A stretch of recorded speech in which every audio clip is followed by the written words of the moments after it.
السلام علیکم ورحمۃ اللہ وبرکاتہ۔ ریڈیو قطر آپ سے مخاطب ہے۔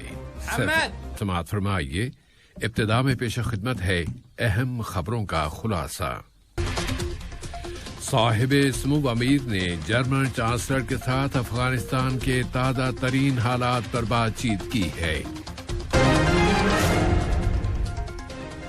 قطر اور جاپان کے درمیان پہلے اسٹریٹجک ڈائیلاگ جاری ہے اور دونوں ممالک مشترکہ تعلقات کو مزید سے مزید فروغ دینے کے خواہش مند ہیں۔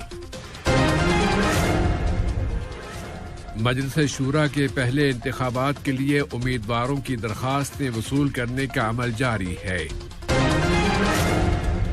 فلسطینی وزارت خارجہ نے قابض اسرائیل کے جرائم کی مذمت کی ہے۔ اور ایران کے مطابق ویانا مذاکرات کو توانائیاں ضائع کر دینے والے مذاکرات میں تبدیل کرنے کو وہ مسترد کرتا ہے۔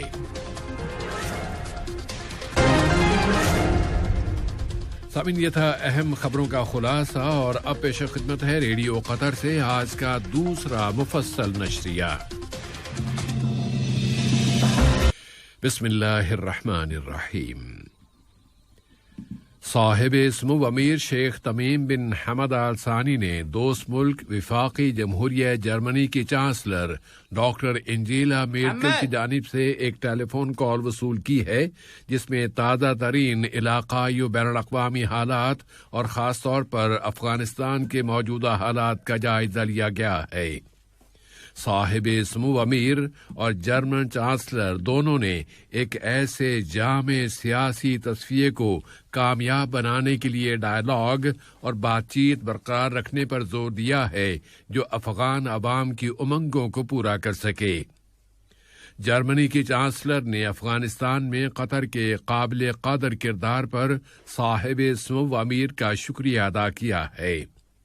اس کے علاوہ اس رابطے میں دونوں دوست ملکوں کے درمیان مضبوط تعلقات اور انہیں مزید فروغ دینے کے وسائل پر بھی گفتگو کی گئی ہے۔ صاحب سمو امیر شیخ تمیم بن حمد آل ثانی نے یوکرین کے صدر وولودیمیر زیلنسکی کے نام ان کے ملک کے یوم آزادی کے موقع پر مبارکباد کا برقی پیغام ارسال کیا ہے۔ نائب امیر شیخ عبداللہ بن حمد آل ثانی نے بھی یوکرین کے صدر کے نام ان کے ملک کے یوم آزادی کے موقع پر مبارکباد کا برقی پیغام روانہ کیا۔ اسی طرح وزیر اعظم و وزیر داخلہ شیخ خالد بن خلیفہ بن عبدالعزیز آل ثانی نے یوکرین کے یوم آزادی کے موقع پر یوکرین کے وزیر اعظم جناب ڈینس شمیہال کے نام مبارکباد کا برقی پیغام روانہ کیا ہے۔ قطر اور جاپان کے درمیان پہلے اسٹریٹجک ڈائیلاگ جاری ہیں۔ نائب وزیر اعظم و وزیر خارجہ شیخ محمد بن عبد الرحمن آل ثانی اور جاپان کے وزیر خارجہ جناب توشی مٹسو موٹیجی نے وزارت خارجہ کی عمارت میں دونوں ملکوں کی حکومتوں کے درمیان باضابطہ سرکاری طور پر شروع ہونے والے ڈائیلاگ کے افتتاح کی صدارت کی تھی۔ نائب وزیر اعظم و وزیر خارجہ نے دونوں ملکوں کی مشترکہ اقتصادی کمیٹی کے باضابطہ اجلاسوں کے طریقہ کار کی تعریف کرتے ہوئے قطر کی اس خواہش کا اظہار کیا تھا کہ وہ اس سطح کو دونوں دوست ملکوں کے عوام اور قیادتوں کی امنگوں کی سطح کے برابر لانا چاہتا ہے۔ اب آتے ہیں افغانستان میں امن اور استحکام کی بحالی کے لیے قطر کی کوششوں پر ایک نظر ڈالتے ہیں۔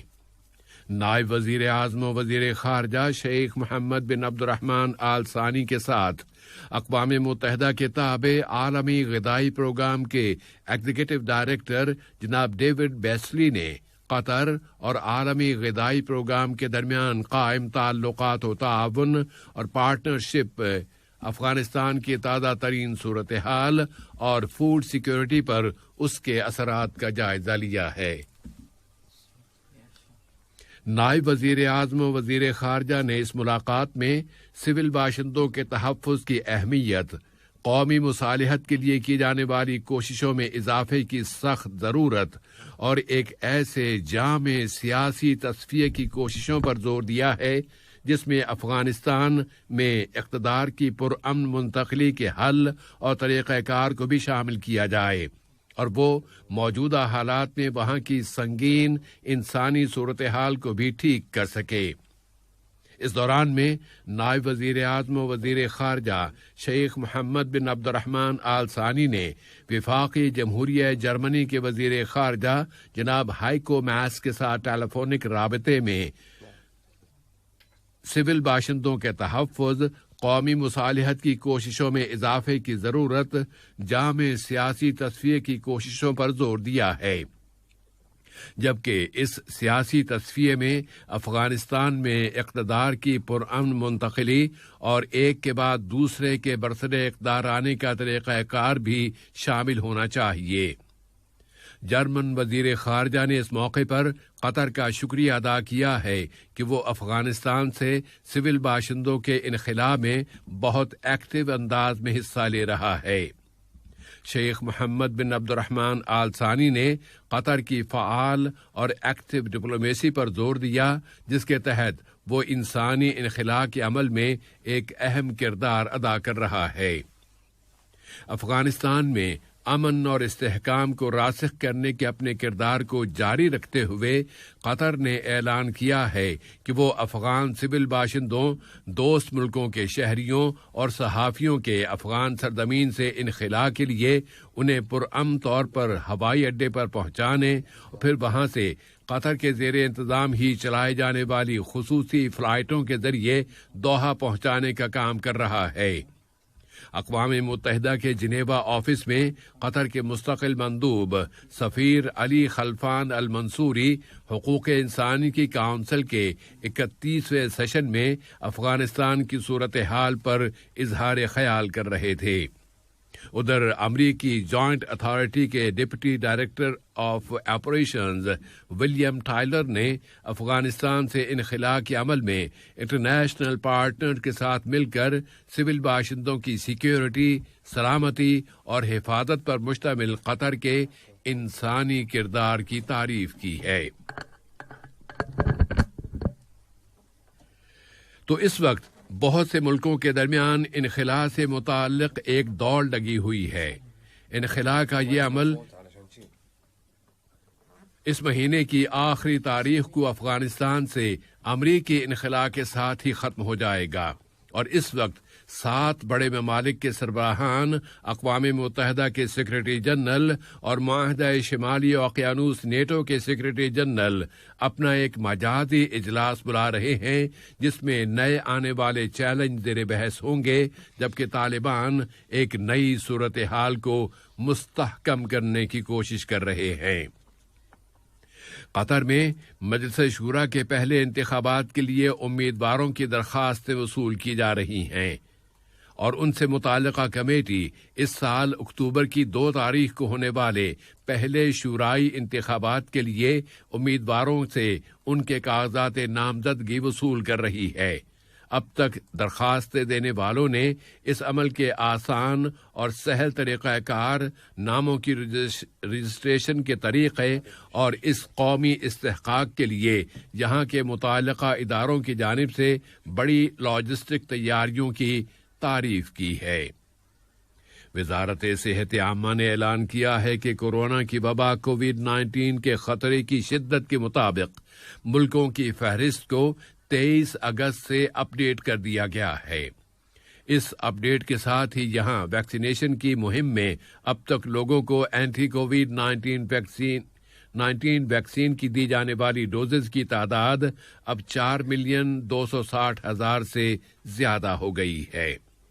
ادھر امریکہ میں غذا اور دواؤں کے ادارے نے جو گزشتہ سال دسمبر میں فائزر بائیوٹیک ویکسین کے ہنگامی استعمال کی اجازت دے چکا تھا، تو اب اس نے اس اجازت اور منظوری کے تمام مراحل مکمل کرتے ہوئے حتمی منظوری دے دی ہے، اور یہی وہ پہلی ویکسین ہے جس کی اس سطح پر منظوری دی گئی ہے۔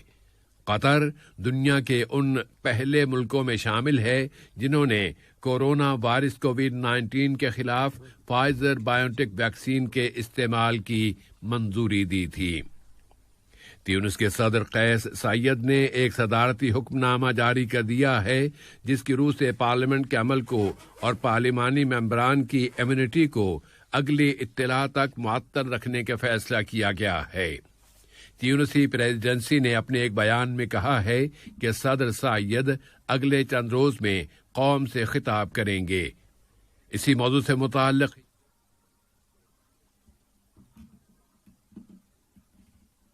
کیا ہے کہ اس کے صدر نے آفس کے تمام ممبران کی رکنیت ختم کرنے کا فیصلہ کیا ہے اور اب اس مرحلے کی ضرورتوں کے مطابق اس آفس کے ممبران کی تشکیل نو کی جائے گی۔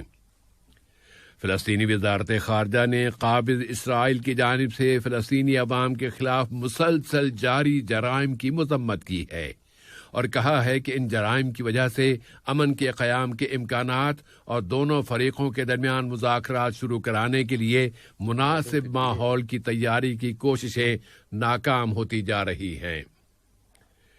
آج ایک اور فلسطینی لڑکا قابض اسرائیلی فورسز کی فائرنگ سے شہید ہو گیا۔